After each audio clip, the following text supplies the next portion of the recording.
समभुज आणि त्रिकोणामध्ये काहीच फरक नाही. म्हणजे सूत्र जर पाहतो जर म्हणलं तर त्रिकोणाचं सूत्र म्हणजे काटकोन. काटकोन म्हणजे का, तर हा त्रिकोण जो आहे, हा त्रिकोणाचं सूत्र आहे 1/2 पाया गुणिला उंची. हा काय त्याचा सूत्र आहे त्रिकोणाचा, 1/2 पाया गुणिला उंची.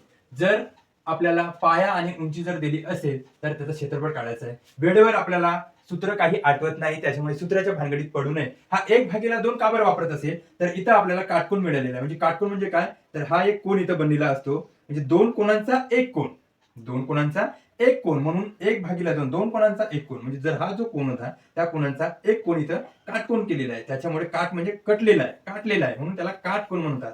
हा काटकोन आहे. हा जो काटकोन आहे, हा काटकोन 2/1 पाया गुणिला उंची, हा त्याचं सूत्र आहे. पण सूत्र वेळेवर लक्षात येत नाही, त्याच्यामुळे जर त्रिकोण जर दिसला आपल्याला आणि काटकोन जर दिसला तर सरळ सरळ येणारी जी संख्या आहे 4 आणि 5, याची लांबी दिलेली आपल्याला 4 आणि याची दिलेली आहे 5. याच्यामध्ये 4 आणि 5 चा गुणाकार करायचा. क्षेत्रफळ म्हटला की गुणाकार करायचा. 4 5 20 आणि 20 चे अर्धे 10. 10 आपला उत्तर आहे.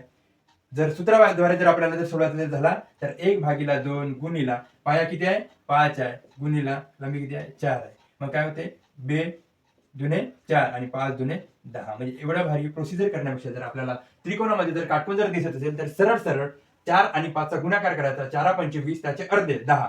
ऑप्शन क्रमांक 2 हा आपला उत्तर आहे. समभुज चौकोनामध्ये पण तेच फिक्स आहे. समभुज चौकोनाच्या जर कर्णांची जर लांबी जर दिलेली असेल तर सेम त्या कर्णांच्या लांबीचा गुणाकार करून टाकायचा आणि त्याचे अर्धे करून टाकायचा. आणि त्रिकोणाच्या क्षेत्रफळ जर आपल्याला विचारायचं जर असेल तर सरळ सरळ या दोन संख्यांचा गुणाकार करायचा 4 5 20 आणि त्याचे अर्धे म्हणजे 10.